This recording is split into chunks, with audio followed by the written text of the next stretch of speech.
तो नमस्कार दोस्तों, कैसे हैं आप सब। बहुत बहुत स्वागत है हमारे इस नई वीडियो में। तो गाइज आज की वीडियो में हम आपसे बात करने वाले हैं तानला प्लेटफॉर्म के बारे में कि तानला का शेयर है वो इतना ज़्यादा फॉल क्यों कर गया है, क्या वजह है इसके गिरने की, और हम इस गिरावट के अंदर से बाई करना चाहिए या नहीं करना चाहिए, या क्या करना चाहिए, इसे अपने पोर्टफोलियो में रखें, होल्ड करें या उसको सेल कर दें। तो गाइज उसके बारे में जानने के लिए सबसे पहले ना हमें ये पता होना चाहिए तानला प्लेटफॉर्म काम कैसे करती है और क्या नहीं करती है। हम बड़े शॉर्ट में आज बात करने वाले हैं, बहुत लंबी वीडियो नहीं बनाएंगे। सिर्फ शॉर्ट में आपको एक भरोसा चाहिए कि इस स्टॉक को बाई करना चाहिए कि नहीं करना चाहिए। उसके लिए सिर्फ मैं अगर आपको बोल दूं कि हाँ आप इसको बाय कर लीजिए, तो गाइज ये चीज़ एक सही चीज़ नहीं है कि आप मेरे भरोसे स्टॉक को बाय कर लें। आपको भी पता होना चाहिए कि स्टॉक को क्यों बाय करना चाहिए। तो उसके बारे में सबसे पहले हम बात करते हैं। तानला प्लेटफॉर्म की कंपनी की जो वेबसाइट है उस पर जाते हैं तो हमें यहाँ पर आगे सिर्फ ये चीज़ें समझ में आती है। सिंपल से एक चीज़ समझ में आती है, तानला प्लेटफॉर्म के सिर्फ 5 प्रोडक्ट हैं। ये कंपनी करती क्या है उसके लिए सबसे जानने के लिए हम इसके अबाउट सेक्शन में जाते हैं। अबाउट सेक्शन में जाएंगे तो हमारे को यहाँ पर पता लगता है कि तानला कंपनी करती क्या है। ये कंपनी एक क्लाउड कम्युनिकेशन कंपनी है। ये आप देख रहे हैं, एनेबलिंग क्लाउड कम्युनिकेशंस। तो गाइज क्लाउड कम्युनिकेशन होता क्या है पहले तो ये पता होना चाहिए। बड़ी जल्दी ब्रीफली बताऊंगा आपको सब कुछ। क्लाउड कम्युनिकेशन ऐसे होता है जैसे कि मान लीजिए कि एक कंपनी एक टावर लगाया है। मान लीजिए रिलायंस ने जियो कंपनी खड़ी की है, तो जियो ने पहले अपने टावर लगाए हैं और टावर से टावर कनेक्ट होता है और टावर से मोबाइल कनेक्ट होता है। तो गाइज आपस में जब टावर कनेक्ट होते हैं वो कैसे होते हैं, वो किसी प्रोग्रामिंग के थ्रू होते हैं ना। कोई सॉफ्टवेयर डलता है उसके अंदर, कोई प्रोग्राम डलता है जिसकी वजह से आपस में कनेक्ट होते हैं और वो उसके बाद आपके मोबाइल से कनेक्ट होते हैं। आप यहाँ से फोन करते हैं तो वो फोन टावर को कनेक्ट होता है। तो उसे क्या पता कि हरियाणा के किसी टावर में कनेक्ट होना है या बॉम्बे के किसी टावर में कनेक्ट होना है। तो गाइज उसके लिए ना एक प्रोग्रामिंग होती है। वो सारी जो प्रोग्रामिंग होती है ना उसे एपीआई सॉल्यूशंस कहते हैं और वो एपीआई सॉल्यूशंस ये कंपनी करती है।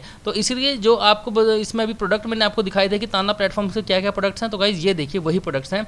मैसेज करने के लिए जो एपीआई सिस्टम तैयार होता है वो ये तैयार करती है। वॉइस के लिए तैयार होता है वो ये करती है। आईओटी के लिए भी ये तैयार करती है। अब आईओटी क्या है, आईओटी आपको थोड़ा सा नया लग रहा होगा। ब्रीफ में बताऊंगा। आईओटी एक ऐसा सिस्टम है जैसे कि आप ओला उबर को यूज करते हैं, आप यहाँ से कनेक्टिविटी करते हैं और आप यहाँ से गाड़ी को हायर करते हैं और गाड़ी वाला आपके पास आ जाता है। तो आपके और गाड़ी वाले के बीच में जो सा सिस्टम बैठा हुआ है ना वो एक क्लाउड कम्युनिकेशन है, वो भी ठीक है। और उसके लिए जो एपीआई सिस्टम तैयार होता है वो भी ये कंपनी तैयार करती है, उसे ही आईओटी कहते हैं, ठीक है। जो चौथा प्रोडक्ट है वो है टर्बलक और वाइजली। तो गाइस जो टर्बलक और वाइजली है ना वो इन सब की सिक्योरिटी के लिए बनाया जाता है। मैसेजिंग, वॉइस और आईओटी की जो सिक्योरिटी सिस्टम है ना वो टर्बलक और वाइजली, ये दो इसके प्रोडक्ट हैं जो कि इसी साल इसने कंपनी ने लॉन्च किया है 2021 में।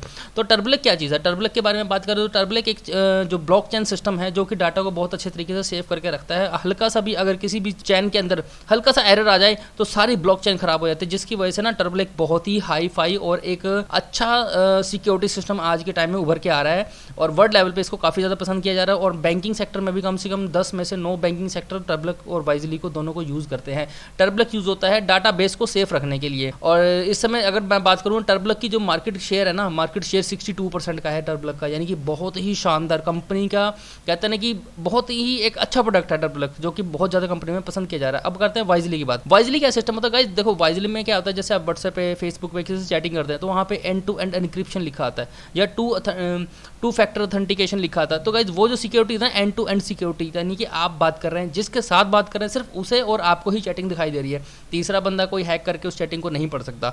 तो वो जो सिक्योरिटी है ना, डाटा सिक्योरिटी, वो चैटिंग के थ्रू चैटिंग की जो डाटा सिक्योरिटी है ना वो सब यहाँ पे वाइजली करती है। जैसे कि आप ट्रांजेक्शन करते हैं किसी बैंक के अंदर, ट्रांजेक्शन करने के बाद क्या होता है, यहाँ से आप ट्रांसफर करते हैं पैसा और सामने वाले को मिल जाता है, तो पैसा किसी और के बैंक में तो नहीं चला जाता ना। तो उसके लिए जो सिक्योरिटी होती है ना वो वाइजली क्रिएट करता है, यानी कि आप चाहे पैसा ट्रांसफर करें, चाहे आप चैटिंग करें, चाहे कुछ भी करें, उसके लिए जो सिक्योरिटी है ना एंड टू एंड, एक आपका एंड एक दूसरे बंदे का एंड और उनके बीच में जो एक सॉफ्टवेयर लगे हुए हैं जैसे आईओटी सॉफ्टवेयर या कोई और सॉफ्टवेयर, उनकी सिक्योरिटी वाइजली ऑपरेट करता है। ये आपको समझ में आ चुका है। टर्बलक और वाइजली ये दोनों को, टर्बलक क्या डाटाबेस को सिक्योरिटी देता है और वाइजली जो चैटिंग या कम्युनिकेशन को सिक्योरिटी देता है, और आईओटी वॉइस मैसेजिंग आप समझ चुके हैं। तो ये तो था सिंपल सा कि इस कंपनी के अंदर बिजनेस क्या हो रहा है, और ये बिजनेस मैं आपको वैसे बता दूं तो गाइस अगर ताना प्लेटफॉर्म की एनुअल रिपोर्ट निकाला जाए ना उसके अंदर बहुत अच्छी चीजें देखने को मिल रही है। जैसे देखिए 42% मार्केट शेयर इस कंपनी का सी पास के अंदर है। सी पास जैसे होता है जैसे कि आप किसी भी वेबसाइट खोलते हो, जैसे आईआरसीटी वेबसाइट को खोलते हो, उसके राइट साइड में आपको क्या दिखाई जाता है, वहाँ पे एक हेल्पिंग हैंड दिखाई जाता है, हेल्प का ऑप्शन दिखाई जाता है या पॉपअप खुलता है जिसके अंदर कोई भी बंदा आपको हाई हेलो कर रहा होता है, यानी कंपनी का ऑपरेटर ही होता है, वो एक तरीके से कस्टमर सपोर्ट होता है वो। तो उसके अंदर जो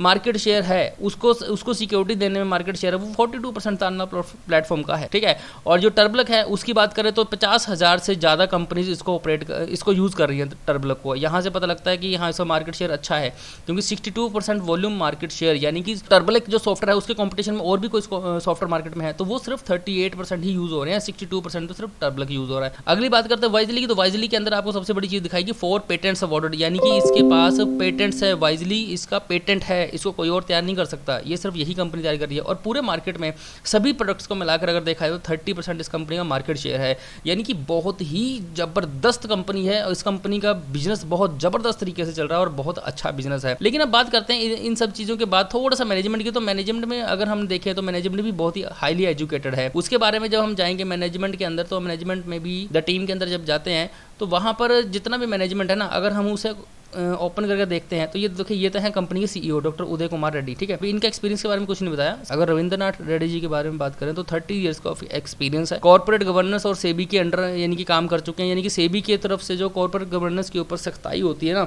उसको लेके कंपनी के अंदर ये देख रेख सारी करते हैं। और उसके बाद बाकी भी जितने हैं ना, उन सब का भी एक्सपीरियंस बहुत ही शानदार है। अगर हम इसके बारे में पढ़ते हैं, आप इसके बारे में डीपली बाद में पढ़ लेना, क्योंकि मैं वीडियो को ज़्यादा लंबा नहीं करना चाहता। सिंपल सी बात है कि इसका देखो एक्सपीरियंस कहाँ है, आईटी सेक्टर में एफएमसीजी एचसीएल के साथ काम किया इन्होंने, वोडाफोन, एयरटेल, नेस्ले, इतने बड़े बड़े यानी कि जो इनके भी डायरेक्टर हैं उन सब ने यहाँ बिजनेस किया हुआ है, यानी काम किया हुआ है, यानी बहुत अच्छा एक्सपीरियंस है इन सब के पास। इन सभी की डिटेल्स पढ़ेंगे ना तो ये भाई सबके सब मास्टरमाइंड बंदे हैं, सभी के सभी मास्टरमाइंड। यानी तानला प्लेटफॉर्म का जो मैनेजमेंट है वो बहुत ही शानदार है। और सबसे बड़ी प्लस पॉइंट इस कंपनी की ये है कि ये एक फैमिली ऑन बिजनेस नहीं है। क्यों? क्योंकि इसमें 50% से ज़्यादा इंडिपेंडेंट डायरेक्टर हैं। देखिए, चीफ सीईओ ये हैं, नॉन एग्जीक्यूटिव डायरेक्टर ये हैं और एग्जीक्यूटिव डायरेक्टर ये हैं। ये 3 हुए, चौथे हुए यहाँ पर नॉन एग्जीक्यूटिव ये, और बाकी 4 इंडिपेंडेंट डायरेक्टर हैं। ये देखिए 1, 2 और ये 3 और ये 4 ही इंडिपेंडेंट हैं और 4 ही इसके नॉन इंडिपेंडेंट डायरेक्टर हैं इस कंपनी के अंदर। यानी 50% की रेशो है इस कंपनी के अंदर, जो कि बहुत ही शानदार है। अब बात करते हैं कि फिर कंपनी का शेयर भाई गिरा क्यों था, जब इतना सब कुछ कंपनी के अंदर पॉजिटिव है, मैनेजमेंट भी पॉजिटिव है, इसका बिजनेस भी अच्छा चल रहा है, तो कंपनी का शेयर गिरा किस बात से, क्या वजह हुई थी इसकी गिरने की। अगर हम तानला प्लेटफॉर्म का यहाँ पर प्रॉफिट एंड लॉस स्टेटमेंट देखें ईयर ऑन ईयर बेसिस पे, तो guys year on year basis पे तो बहुत अच्छा चल रहा है, लेकिन जो गड़बड़ हुई है ना वो क्वार्टर बेस पे हुई है। आप ये देखिए 885 दिसंबर में था, उसके बाद 853 और 800, यानी कि ये 3 क्वार्टर लगातार कंपनी का आ गए, जिसकी वजह से कंपनी के अंदर भारी गिरावट हो गई है। अब लेकिन इसके बारे में इसका मैनेजमेंट क्या कहता है। अब बात यह है कि ये गिरा क्यों इसके सेल्स कम हुई थी।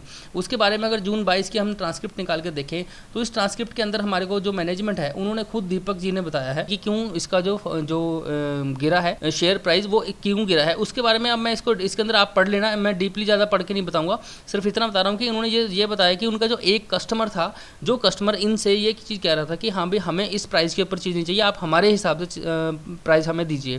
तो इन्होंने काफ़ी प्राइस गिराने की कोशिश की थी, जिसकी वजह से यार तानला प्लेटफॉर्म ने उसको मना कर दिया कि नहीं हम इतना गिरा वो प्राइस नहीं दे सकते, आपको इतना सस्ते में नहीं दे सकते। तो इसकी वजह से जो वो इनका कस्टमर था ना, वो कस्टमर दूसरी तरफ ट्रांसफर हो गया, किसी और कंपनी के पास चला गया। लेकिन फिर भी मैं आपको बता दूं कि उस एक कस्टमर के जाने से कंपनी में कुछ खास फर्क नहीं पड़ा है। इन्होंने ये बात कही है दीपक गोयल जी के अंदर कि हमारे पास उस कस्टमर के जाने के बाद और भी बहुत बड़ी बड़ी डील्स हमारे पास आई हैं, जिसका इंपैक्ट आपको शायद अगले क्वार्टर में तो ना दिखे, लेकिन उससे अगले क्वार्टर के अंदर बहुत अच्छे से आपको देखने को मिल जाएगा। और वैसे बात करें जो इनका जो डाटा, जो इस कंपनी की वेबसाइट है, इस कंपनी के अंदर बहुत ही एक आपको मैं ज़बरदस्त चीज़ दिखाता हूँ। अगर हम इसके होम पेज पे जाएं, उस पे जाने के बाद हमारे को जहाँ वाइजली दिखाई देता है और लर्न मोर पे अगर हम क्लिक करते हैं ना, तो वाइजली का जो कस्टमर इसका है ना, जो कस्टमर है जो वाइजली के, वो मैं आपको दिखाता हूँ। वाइजली के अगर कस्टमर की बात करें तो देखिए कितने बड़े बड़े कस्टमर इसके पास बैठे हैं। Axis bank, HDFC bank, Kotak bank, camps, इतने बड़े बड़े, और उधर से BSNL, इतने बड़े बड़े कस्टमर इसके पास बैठे हुए हैं यार अभी भी। तो ये किस तरीके से तानला प्लेटफॉर्म ज़्यादा देर तक नीचे टिक पाएगा, मुझे तो नहीं लगता। ठीक है, इतने अच्छे से कस्टमर इनके पास हैं, कस्टमर बेस इनके पास बहुत तगड़ा है, जिसकी वजह से ना यार ये कंपनी के आगे चलने की उम्मीद बहुत ज़्यादा हम कर सकते हैं। ठीक है, तो मेरे हिसाब से तो ऐसा कुछ नहीं कि कंपनी चलेगी नहीं, मेरे हिसाब से तो ऐसा कुछ भी नहीं है। अगर हम और भी थोड़ी सी बात करें इसके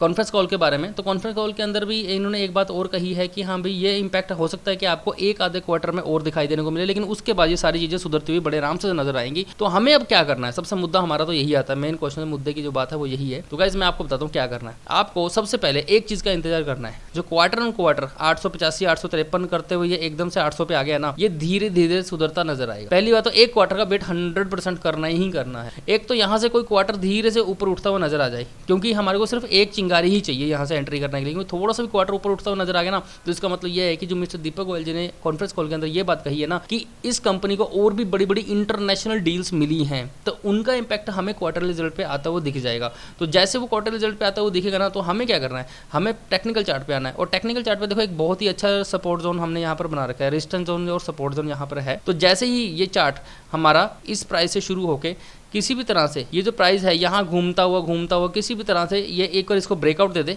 और नीचे यहाँ पर आपका ग्रीन कलर का अच्छा खासा वॉल्यूम आना चाहिए। यहाँ पर जैसे वॉल्यूम आया और यहाँ से ब्रेकआउट मिला, ये सपोर्ट रेजिस्टेंस जोन होगा जो कि बहुत ही तगड़ा सपोर्ट रेजिस्टेंस जोन है। जैसे ये ब्रेक होगा और उधर से क्वार्टर में रिजल्ट सुधरते हुए नजर आ जाएंगे आपको यहाँ पे सितंबर के या दिसंबर के, तो उसके बाद इस कंपनी के अंदर आपने एंट्री लेनी है। क्योंकि गाइस पता क्या है, कंपनी तो बहुत अच्छी है लेकिन बात है कि कथनी और करनी में अंतर नहीं होना चाहिए।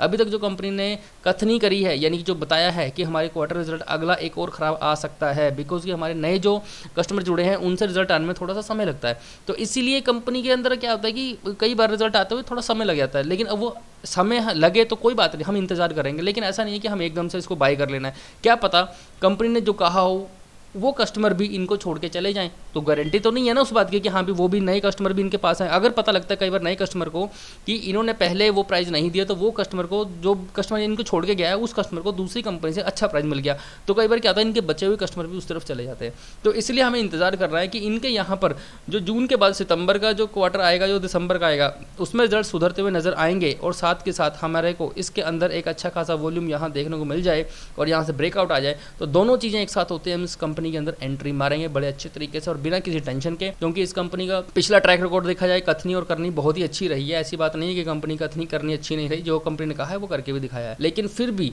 हम हर बार का रिस्क नहीं ले सकते कि हाँ भाई पिछली बार हुआ है तो इस बार भी होगा, ऐसी गारंटी नहीं होती।